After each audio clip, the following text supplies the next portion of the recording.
D'entrée de jeu, on peut dire que l'intelligence collective, c'est une intention, une volonté que les gens ont de penser ensemble dans le but d'atteindre un objectif ou un but commun. Ça se produit quand des gens se regroupent pour partager leurs idées, leurs expériences, le regard qu'ils portent sur une situation ou un problème pour construire ensemble un raisonnement ou une solution auquel aucun d'entre eux ou d'entre elles ne serait arrivé individuellement.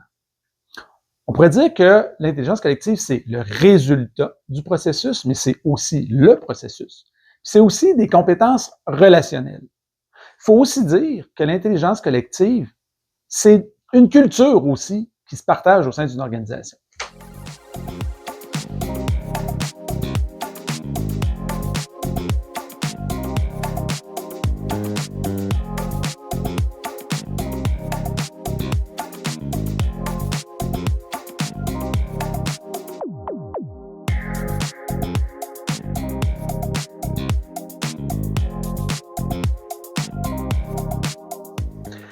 Ce que c'est pas.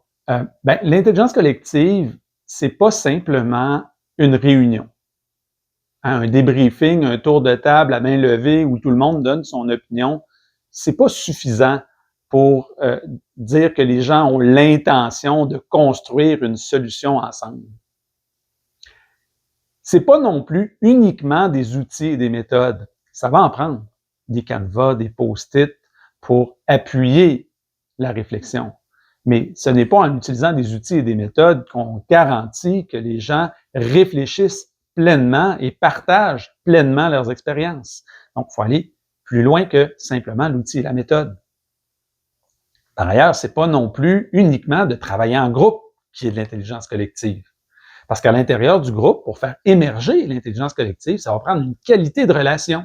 Ça prend de l'entraide, ça prend de la confiance les uns envers les autres, ça prend de la bienveillance, ça prend une volonté commune d'atteindre l'objectif. Donc, tout ça doit être réuni au-delà du fait de réunir les gens ensemble. Puis finalement, le quatrième élément que c'est pas lisse. C'est pas un processus linéaire, l'intelligence collective.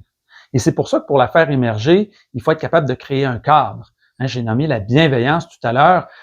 L'intelligence collective, quand on partage des idées, quand on partage des cadres de référence qui nous sont personnels, ça peut susciter des discussions qui vont avoir de la saveur, si je l'exprime comme ça. Donc, c'est pas un processus qui est lisse. Il va falloir l'encadrer avec beaucoup d'accompagnement et toujours en gardant les yeux rivés qu'on travaille pour le bien commun et qu'on a un objectif commun à atteindre.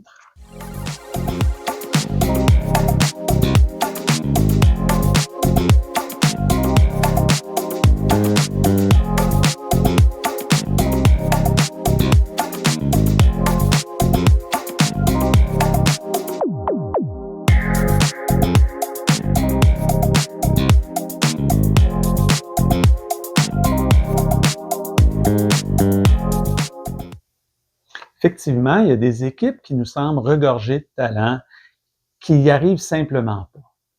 Pourquoi? C'est parce que l'intelligence collective, elle n'est pas garantie par les talents individuels.